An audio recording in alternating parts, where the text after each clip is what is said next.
Hey guys, so in this video, I'm going to talk about advanced accumulation and distribution cycles. And we're going to be talking about their purpose, what are breakout points in the cycles, and at the same time, what is that whole one, two, three part of the cycle. Okay? The purpose of identifying these cycles on our charts, and cycles are super, super important. Everything revolves around these cycles, the entire move. So, the purpose of identifying these cycles is to know when something has entered into accumulation, okay, or distribution if you're looking at it upside down, right? So if you flip the chart upside down by pressing Alt I on your keyboard, you see it flipped it upside down. So I'm going to only be talking about it on one side of the chart.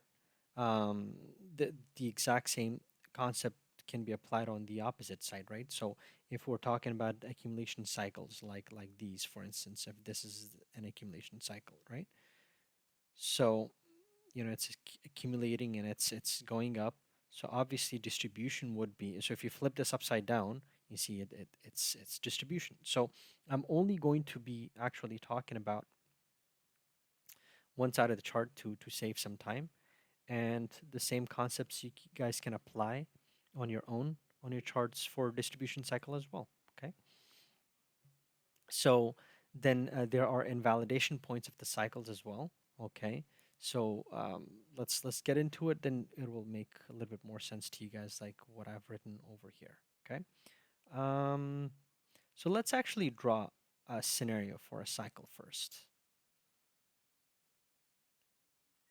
and then we'll look at some examples. Okay, so a typical cycle basically looks like this. So imagine price dropping, okay? We are distributing, okay? So with each drop, we're making these valleys, right? We're making these break valleys at the same time we're making um, inverse holds, right? So in this example, let's say this would be considered a break valley, right? Um, so break valley we'll put in red color, and holds we're going to put, actually let me copy and paste these first. So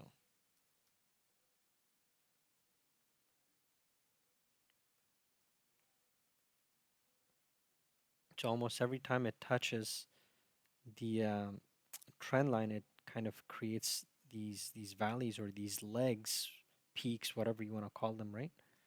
um,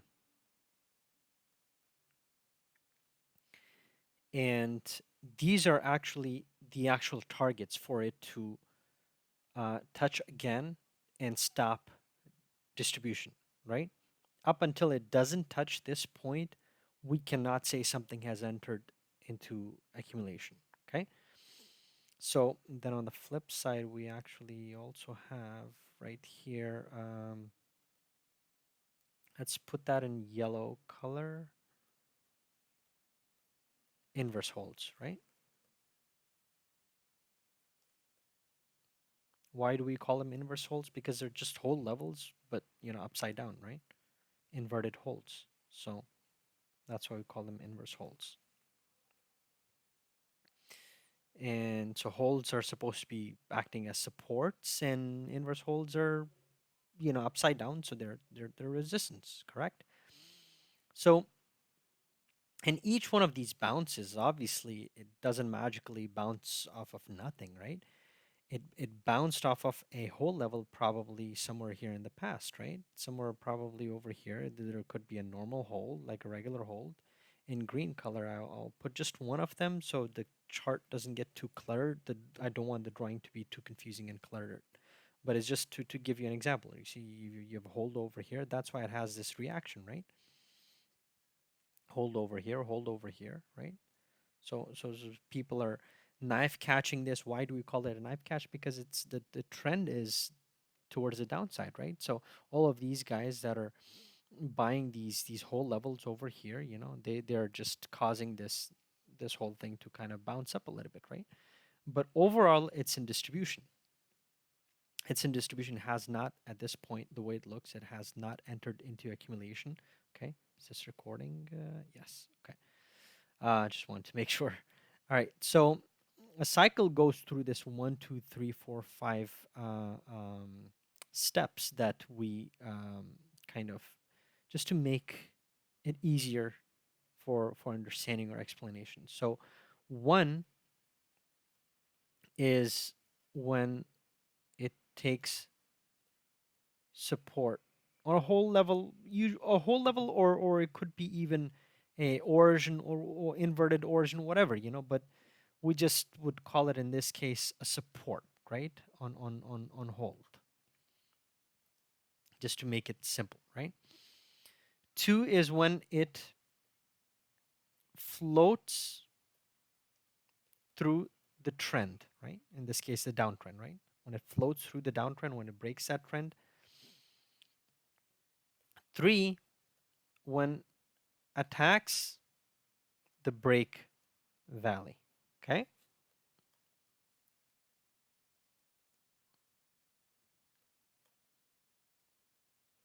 Floats through the trend, right? Just make these key points or key things in there capital. Um, so four is when it attacks the same break valley again, or it could attack a higher valley. As long as it's not coming down. So it's like it could attack this same valley, like in this case, right? When it floats through the trend and touches this valley, it could come down there. People take their profits, take support on a whole level, then touch that same break again and again and again until it, you know, uh, at that point it would be an origin, right? So we'll get into it one by one. Just I'm kind of putting it in steps for you guys, right? And five, same thing, just like four. When it attacks the same or higher break valley. Six, the same thing. Just like four, five, six, they're all kind of similar, right? And the more time it hits it, the stronger that resistance will be for it to have that big breakout, right? So that's when you see something going up by like $1,000, $2,000 or whatever, right? So so these are the steps that I want you guys to pay attention to. Okay. So now let's look at these steps one by one. Okay.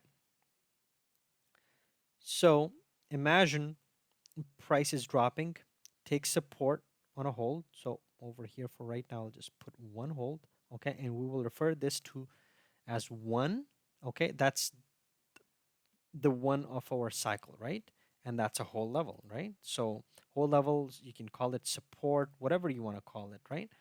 The point being that this is an integral part of the cycle. It has to take support somewhere, right? So imagine it took support over here, right? And this is where the distribution has kind of stopped, right? And it's floating through the trend like this. It breaks this trend, right? That has been acting as compression for so long, right? I mean, it did the same thing over here. Like this trend could have been over here like this. It tried to break it, but then it got inversed, right? From whatever inverse hold that could have been over here. I did not want to clutter it too much with drawing, so I made a very simple scenario, right? So now imagine this is going up, and just going up slowly like this, right? At this point, when it touches this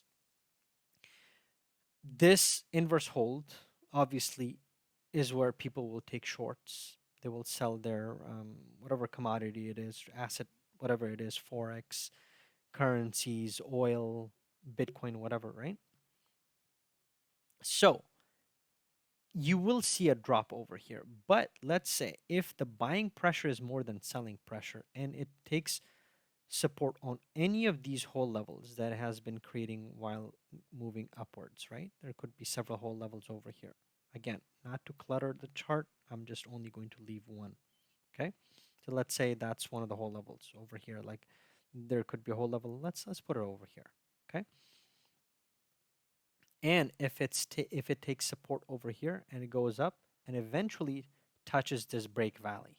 Okay, That's when we can say that, okay, one is when it takes support somewhere, two is when it floats through the trend, three is when it actually touches this break valley. If it touches this, like imagine on the flip side, if we actually imagine the scenario that it touched this inverse hold and it keeps distributing from here, it has not entered into accumulation yet. We will just take that trend and we will array it out here. You see? So it has to, again, then try to take support somewhere and float this trend. This scenario that I drew over here, this is exactly what happened over here, over here, over here. That's why, you know, I mean, the trend was compressing it and the accumulation, um, has not technically started yet, right? There could be a minor, like a mini accumulation that could have started over here. But if we're talking about the entire price action in terms of this big cycle, it has not started accumulating yet, right? So for this to happen, I mean, for us to consider this entering into accumulation, it is very important that this break valley has to be touched. That's when we could say that, okay, it's technically has started laddering up, okay? Because if it touches over here and it doesn't attack this valley, it's just basically laddering down, right? So because for ladder, I mean, you can draw an uptrend like that to see the ladder, right? So it has to, you know, take support over here and it could go up and touch this break valley. The moment it actually touches this break valley, that's when you will successfully say that, okay, now we have third part of the cycle. So remember what I wrote for you guys over here. One is when it takes support on a hold somewhere over here. Two is when it flows through the trend. Let me actually bring this down over here a little bit. So yeah, two is when it actually takes support on a hold, right? Which is right here. Sorry. Two is when it flows through the trend. One is when it takes support on a hold level, right? Or any type of support. Two is when it flows through the trend. Three is when it hits the valley that brought us there, right? So this is the valley, this is the valley, this is the valley. These are the valleys it has to attack in order to for us to consider it, accumulating, right? So over here, it touched that very last valley that got us to where we were, right? When it was distributing. So when it touched this valley, we can officially say that okay, we have three. So let's say then it could probably take support over here, or it could break this uptrend a little bit, right? It could take support on another whole level, or this whole level that I drew for you guys over here, right? And imagine in this case it's not touched, right? So then we will array this trend out, this uptrend. We'll put this over here. So it's still, as long as we don't touch this one part of the cycle, we're still in accumulation. We're technically still laddering up, right? The moment this is touched, this will be our failure point of accumulation. So let's put this as failure point of accumulation. So one is the failure point of your cycle, okay? One. So we can also put this as failure point. This is extremely important, okay?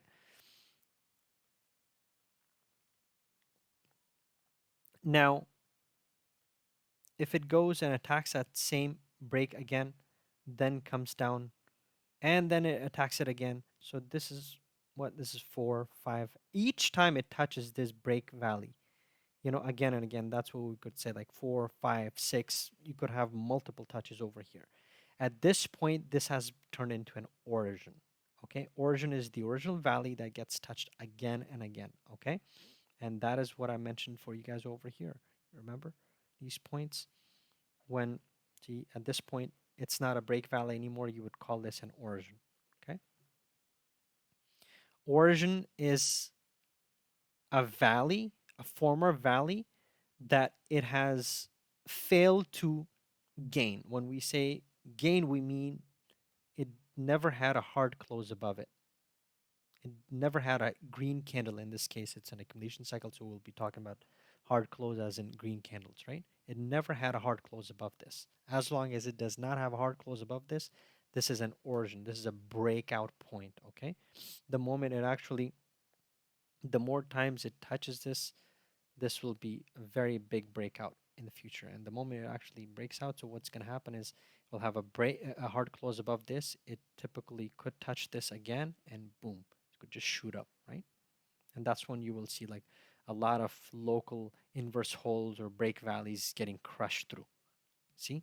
So this is extremely important. And origin, if you guys want, you can put it in like orange color or something, right?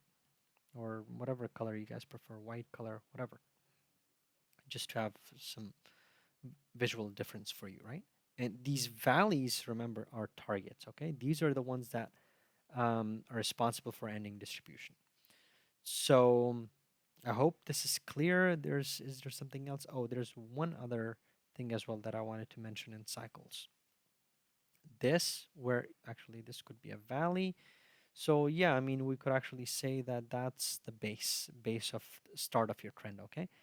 This, the point where you start your trend line from, that will be the succession point. Just like how we had the failure point in the cycle, which is 1, right?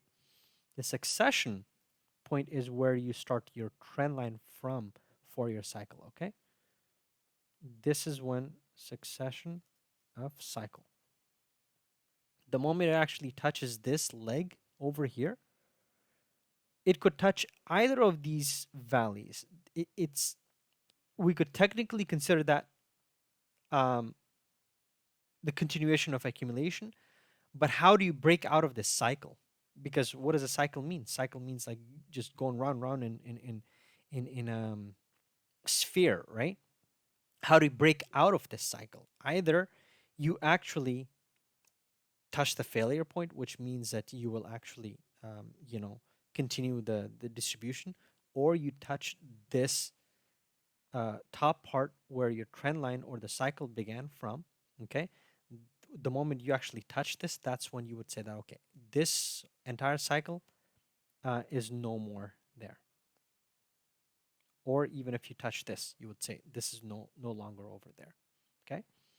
Hope this is clear now, and let's take a look at just one example, and I guess that's about it for this lesson.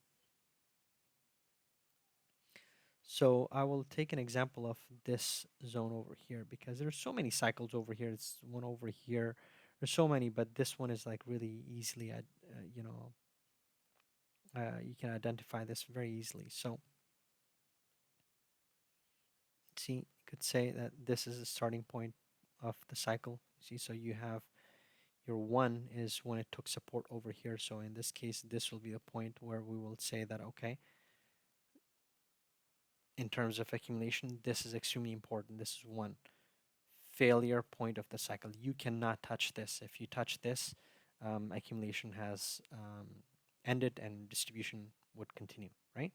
So, and where you start your cycle from, let's call that, let's put that in white color or something, right? Succession point of cycle. Also the base of your trend, right? So, because that's where you started your trend line from, aka the start of the cycle, or whatever you want to call it. So, you know, this, and then you have cycle continuing like this. Just randomly, quickly drawing. Oops. Right, and as you can clearly see, it's just laddering up. Normally, we don't start it from an accumulation um, cycle, the uptrends, right? But that's where fractal information comes in, right? So if you go to probably 4 hour or something, you will probably see there's probably a distribution candle somewhere here. Maybe on 1 hour on smaller time frame, or even on daily, you could have a distribution candle over here. But the point being, the most important thing over here, or if you want, you can actually start this on from this point too. Okay, so you can start on daily, bigger time frame. You can start your trend from here and not from this spot. okay? Because I think it's weekly, it's a distribution. Uh, yeah, right here. You see? You can start from here or from whatever that spot is. Both are fine. Both are both have some importance. Okay, and all of these questions will be answered slowly, bit by bit. But I don't want to confuse you guys any further. So let's keep things simple in this lesson for right now. So let's start it from this point. Okay, because typically one is where you start. One part of the cycle is where you start your distribution um, cycle from. Okay, so or the uptrend, right? So in this case, you see we have a distribution cycle as well, right? That is like this, right? This and this, but I will just put it as just one single uptrend for right now, just so we don't have any confusion. I'll put it over here, and the accumulation cycles would go something like this, right? As you can see, it's just laddering up, holding higher and higher holds, and just moving up. And this will be the final point of the cycle. And you see, the moment it actually touched this on whatever time frame it was, that's when you will say that okay, it broke out of this cycle. So, this entire cycle is no longer there. It has entered into a bigger cycle, which will be probably another time frame, weekly or something, right? You could have another cycle that is starting because there are cycles within cycles as well, right? So the other cycle is probably something like this, right? And then you have your own, um, 1, 2, 3 in within that cycle. See, like that. So this could be probably considered an origin for that, right? In this case, the origin was probably around here, um, probably on a smaller time frame. You could probably let me cut this with the replay tool. Could be on whatever time frame. Could be in smaller time frame. You could have an origin right here as well. Let's see.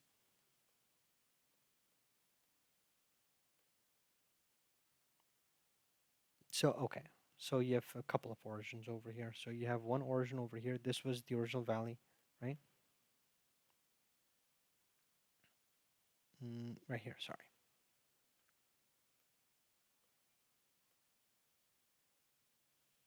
Okay, this is a small origin. We would have to break this down.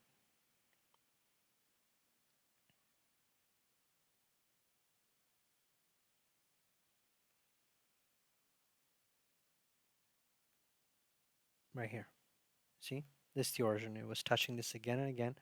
And it touched it like 1, 2, 3, almost touched it there again, touched it there again, right? And then when it actually went up,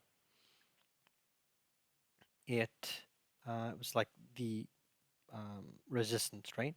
So all of this big move happened because it broke out of this origin, right? So this was the first hard close, this white candle over here, right? And then when it came down, touched this, and boom, again, right? And same level it touched several times, but never lost this level, right? And that's why it just kept going up. Resistance turned into support, right? And if it had lost this, the dump could have probably been quite a big dump, right? It never did. See, and just never looked back from here. So this is one of the origins. Then probably have another very local cycle going on over here too, right? The start of the cycle will be from here, and you have another origin over here too. So you could probably say that origin was over here or here. Let me actually cut this off with a replay tool. 15 minutes. Probably say it was over here. Yeah, that was the origin. You see, again and again having resistance. Never had a hard close. You see, it never had a hard close. This would not be considered a hard close because it's a blue candle. My blue candles are like distribution candles, red candles, right? So let's see. And eventually it tried over here. Eventually when it did, had a hard close, touched over here and boom, bounced. and see, big breakout. Never touch this level again. So yeah, these are origins. So in this case, I will put my origins in another color for you guys. Ooh, where did I take the move? Okay. So you see cycles within cycles. Okay, this was one of the origins. Well, you guys get the idea. I don't have to change the color, but you know, actually, let me put it in orange color. So this is one of the local origins that we identified, right? And this is also an origin. So again, kind of going back to what we were saying, cycles, they have um, great importance in our charts and they help us identify if something has stopped accumulating or distributing, right? So again, just kind of let's go over the cycles one more time. Where'd my trend line go over here? Let's try another one. Okay, so one is when it takes support on a whole level or whatever type of level, right? Two is when it floats through the trend. Three is when it attacks the break valley, and it could be attacking that same valley again and again. It could just attack it twice, and then it could probably go up there and attack, the higher valley. The point being, and it doesn't have to exactly touch this first valley again and again and be the biggest breakout point. No, this is just a random scenario that we actually uh, looked at, or drew, or an ideal scenario. Let's rephrase that. An ideal scenario, right? It could just touch it two, three times, and that could be the origin. And it could just, probably the second one might be the biggest origin ever, right? Where it's touching that again and again, probably touch it like, I don't know, 10 times. Who knows? But it's having such a difficult time breaking out of this. So in that case, and this is not origin anymore because the move is already up there, right? So one is when it touches support. Two is when it flows through the trend. Three or four, five, they all are when it's actually touching that same level or higher break valleys. As long as not getting inversed by these inverse whole levels, it will be laddering up because obviously if it's holding higher and higher whole levels, right? All of these whole levels it's making on the way up, right? If it's holding them, it will be moving up, right? Will eventually get wedged in over here, right? Could have another very local uptrend like this, right? And then could have another one like this, depending on the whole levels that it holds, right? There could be a whole level over here, and eventually it could get just wedged in, and boom, you know. So hope this is clear now. And any questions, I will be available. So it's quite simple. Like if you guys look at cycles in terms of these steps, it's very easy to understand. This is the succession point of the cycle. This is the failure point of the cycle, and it has to touch the break valley and not get inversed, meaning find resistance at these inverse holds, because if it does that, then that means distribution has not stopped, accumulation has not begun yet. All right. So yeah, try to practice these cycles on your charts. Try to identify them on whatever coins, whatever assets you guys want. Go to gold, go to Bitcoin, cut it off with a replay tool in the middle. Try to identify these cycles. And yeah, that's it.